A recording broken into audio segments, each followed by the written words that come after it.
He signed the papers before he even understood what he was agreeing to. 3 months later, his business partner owned 60% of the company they'd built together, and he was still trying to figure out the exact moment he lost control of the conversation. There wasn't a moment. There were 100 small ones, stacked on top of each other.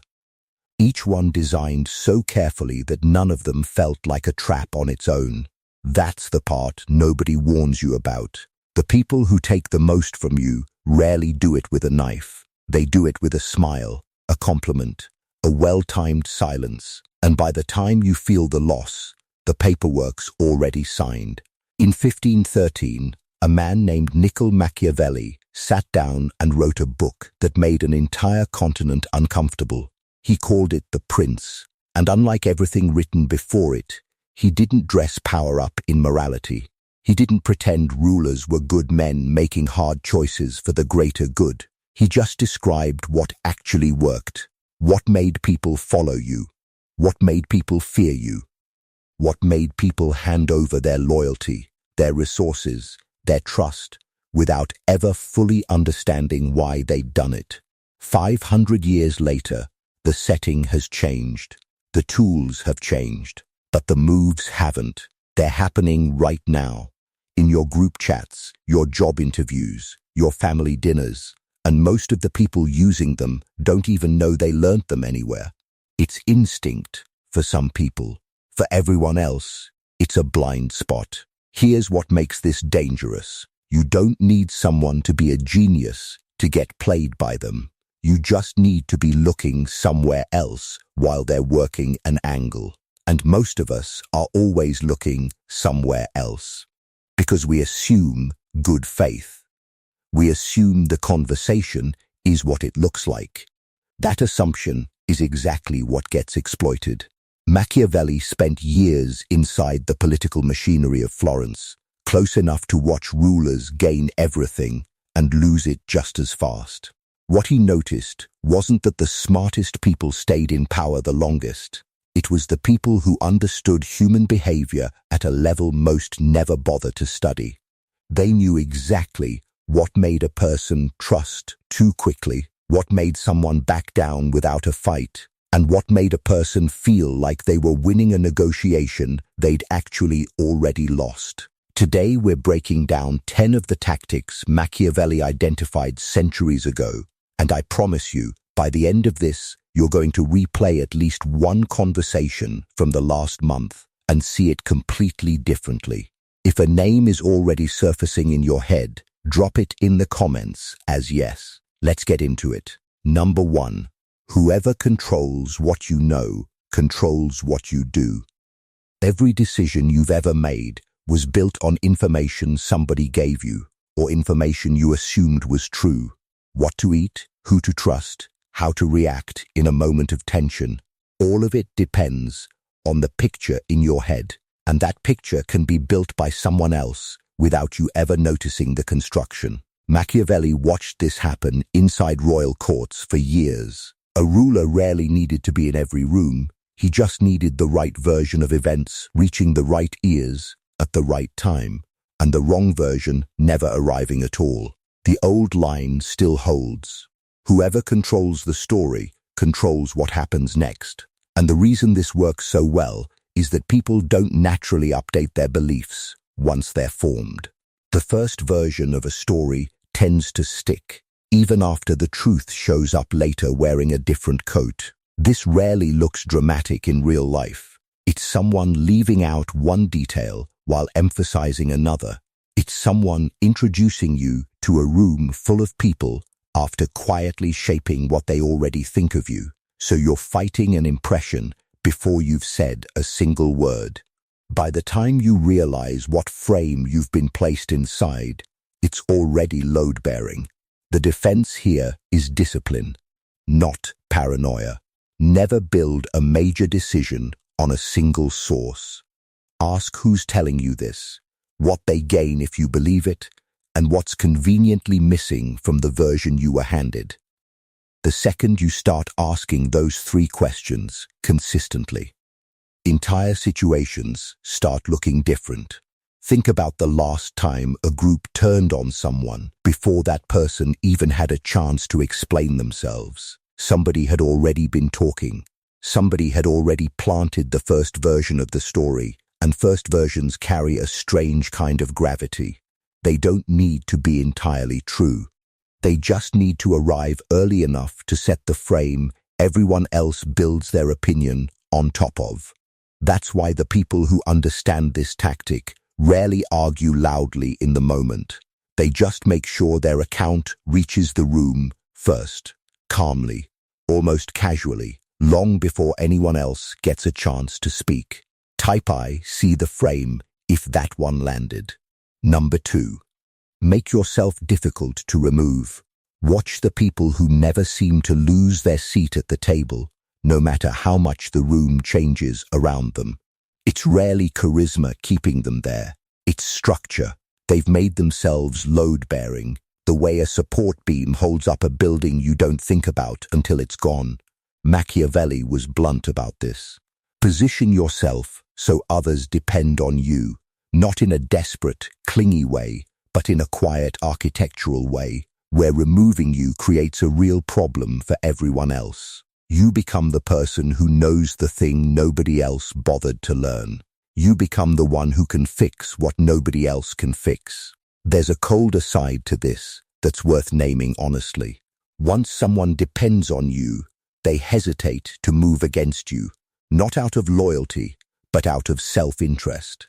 You've built yourself into the machinery of their life in a way that's expensive to remove. If you want to protect yourself from this dynamic being used on you, notice the moments you feel like you can't function without a specific person.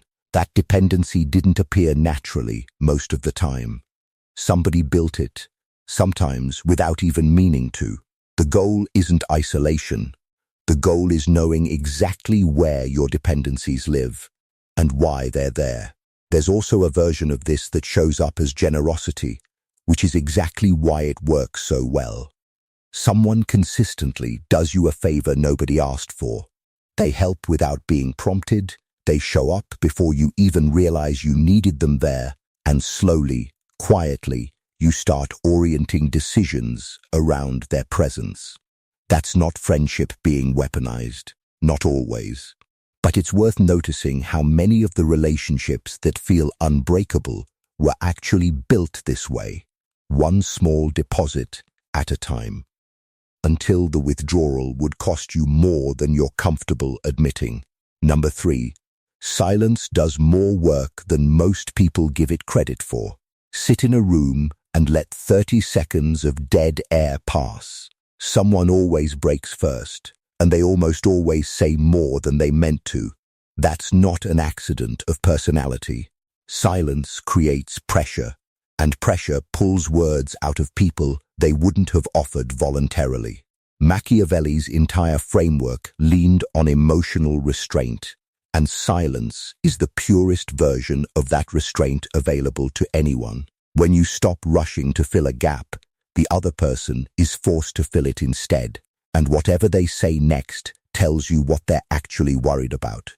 Trained negotiators have used this for decades. State your position once, then stop talking. The next voice in the room usually concedes something. It works because most people find silence physically uncomfortable, and they'll trade information just to end it.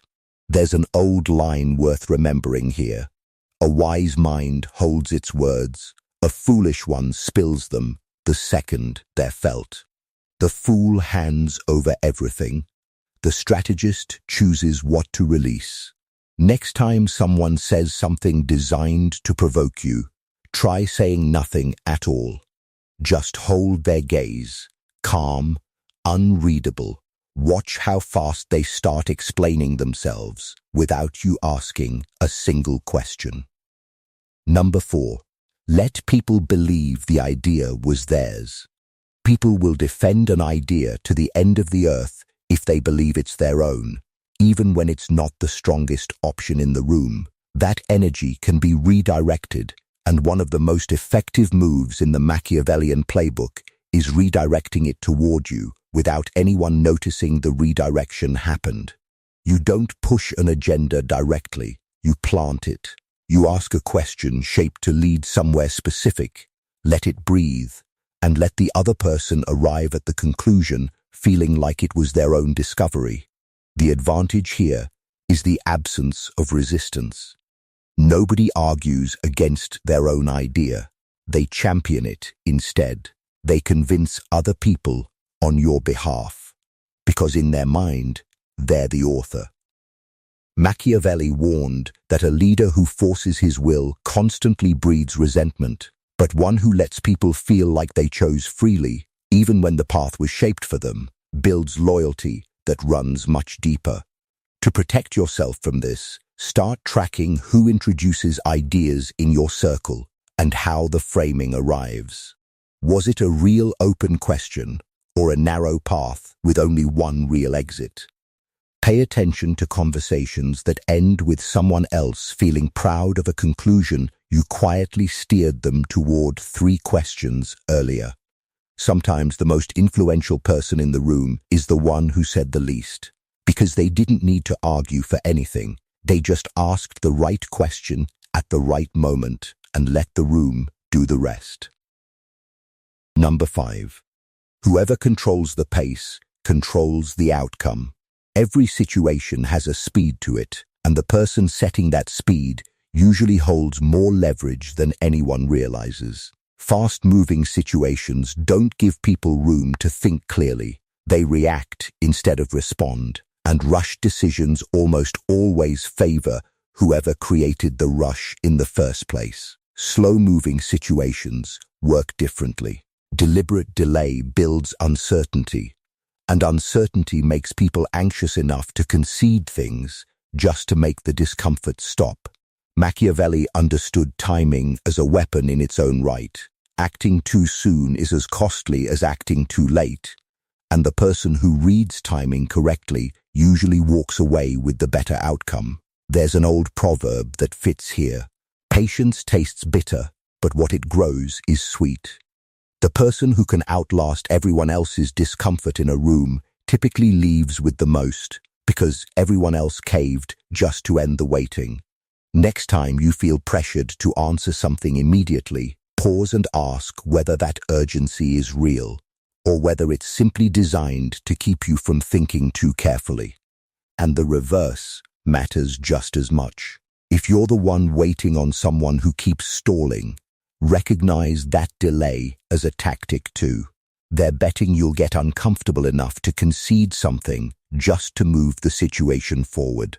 The person who can stay calm regardless of whether the pace is fast or slow is the person who keeps the clearest head in the room, and a clear head consistently outperforms a rushed one. Number 6. Never show your full hand. This one runs against most advice you've heard about confidence. The instinct is to display strength early, to let people know exactly what you're capable of. But Machiavelli flagged the flaw in that approach directly. Once people know your full capability, they prepare countermeasures for it. Once they underestimate you, they leave gaps wide open, because they never planned for a threat they didn't believe existed. Some of history's sharpest turnarounds happened precisely because one side was dismissed entirely, and dismissed people get to move while everyone else is comfortable. Still water runs deep, and the surface tells you almost nothing about what's underneath it. The people making the most noise about their own power usually have the least of it in reserve. The quiet ones, the ones who don't announce anything, are frequently holding far more than anyone accounted for. This isn't about pretending to be weak. It's about strategic restraint, keeping something in the chamber that nobody else knows exists until the exact moment it matters. Ask yourself honestly whether you've been broadcasting your entire skill set to people who haven't earned that information yet. Sometimes the most useful thing you can do in a competitive situation is let people believe they already have you figured out completely. Number 7. A compliment lowers every guard in the room. Nobody braces for an attack disguised as praise, because compliments feel like safety, not strategy. Machiavelli recognized that people respond to how a moment makes them feel far more than to the logic behind it. State the most reasonable argument in the world to someone who feels disrespected, and none of it will land. Make someone feel genuinely valued first, and suddenly they're receptive to almost anything that follows. This is exactly why sharp operators lead with acknowledgement before they make a request. Find something true to appreciate, say it plainly, and the ask that follows lands in warmer territory. There's a version of this that runs darker, worth naming honestly. Praise can be a setup, a way to build someone's guard down before extracting something from them, or a repeated pattern used to build loyalty because people gravitate toward whoever consistently makes them feel good. The defense is timing awareness. Notice when compliments arrive right before a request. Genuine appreciation doesn't follow a convenient pattern. Strategic praise almost always does. That doesn't mean you should start treating every kind word as an angle. Most compliments are exactly what they appear to be. But learning the difference between warmth offered freely and warmth offered as a setup protects you from being softened up right before someone asks for something you'd have refused in a colder moment. Number 8.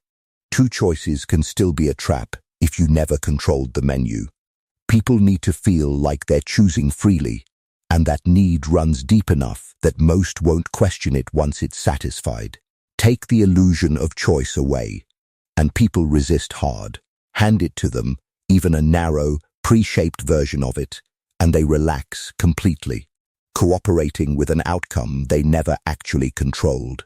This is one of the more elegant moves in the entire playbook, because there's no confrontation involved at all. You simply present two doors that both lead exactly where you wanted to go.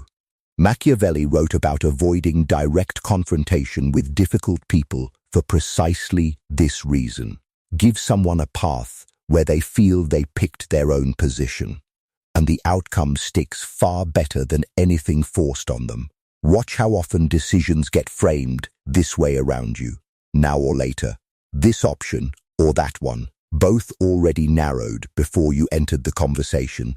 The moment you start noticing the narrowing, you start asking the question that changes everything. Why are these the only two options on the table? A real choice always includes the possibility of walking away entirely. If that exit was never actually available to you, you weren't choosing anything. You were just picking a lane on a road someone else built and paved long before you arrived at the intersection. Number 9. Constant presence quietly erodes your own value. Most people work hard to be reachable, dependable, always available, and there's a real cost too that nobody talks about enough. When you're always there, you fade into the background of someone's attention.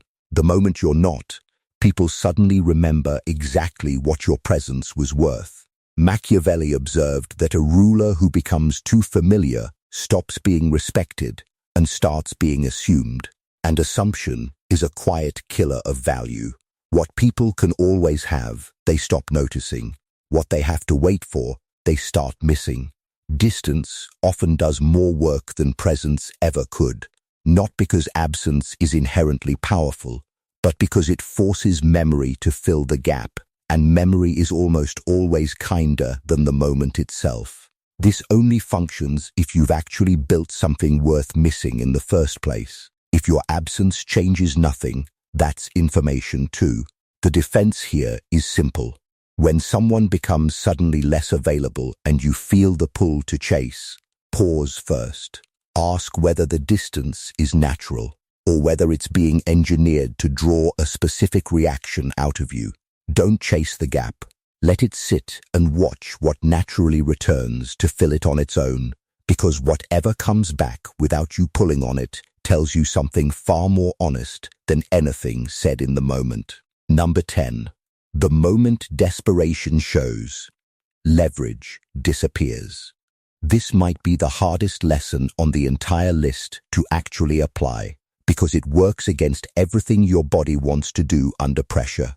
When something matters badly enough, the instinct is to push harder, explain more, make sure the other side understands the stakes. But the second someone sees that desperation, the entire balance of power shifts to their side. They now know you'll accept less, wait longer, tolerate more, and they will act on that knowledge, whether or not they mean to. Machiavelli didn't soften this point at all. A ruler who begs has already lost, because begging announces the absence of alternatives, and an absence of alternatives is the absence of leverage. There's an old saying that fits, blunt as it is. Those who beg don't get to choose. The counter to this is one of the most difficult disciplines to build, learning to appear unaffected even in the moments you're not. Walking into a room like this conversation is one option among several, whether or not that's true. Nothing about your posture leaks the urgency underneath, and that alone changes how the entire exchange plays out. It isn't about being cold or pretending you don't care. It's about keeping your needs private enough that nobody can use them as a lever against you. And remembering that the person who appears to have the most options in a room usually walks away holding the best one. That's 10 tactics Machiavelli spent a lifetime documenting from the inside of real power struggles, watching rulers rise, fall, and occasionally rebuild themselves entirely. None of this was laid out to turn you into someone who manipulates every conversation you walk into. That was never the point, and it never will be. The point is recognition. You cannot defend against a pattern you've never learned to see, and you cannot protect the people you care about from something you don't understand yourself. Machiavelli's name became shorthand for villainy over the centuries, but he didn't invent the behavior that made people uncomfortable.